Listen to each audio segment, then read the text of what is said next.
পরমাণু চুক্তির বিষয়ে ইরানের সঙ্গে নতুন করে আলোচনায় বসে ইউরোপিয়ান ৩ দেশ ব্রিটেন, জার্মানি এবং ফ্রান্স। ইরানের পারমাণবিক স্থাপনাগুলোতে আমেরিকার হামলার পর প্রথমবারের মতো শুক্রবার তুর্কির ইস্তানবুলে বৈঠক করেন দেশগুলোর কূটনীতিকরা। আগামী আগস্ট মাসের মধ্যে পারমাণবিক নিয়ে নতুন চুক্তি না হলে আবারও ইরানকে পশ্চিমা নিষেধাজ্ঞার মুখে পড়তে হবে বলে সতর্ক করেন ৩ ইউরোপিয়ান শক্তি।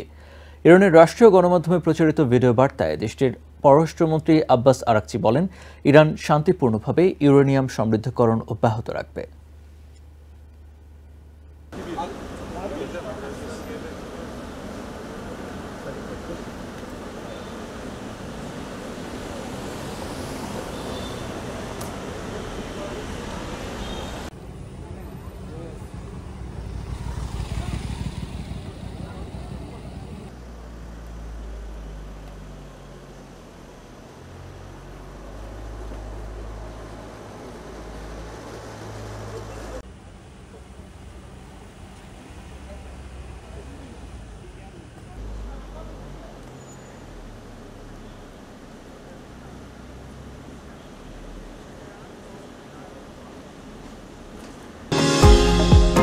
নিউ ইয়র্ক থেকে সম্প্রচারিত TVN 24 টেলিভিশন বিশ্বজুড়ে বাঙালির কণ্ঠস্বর।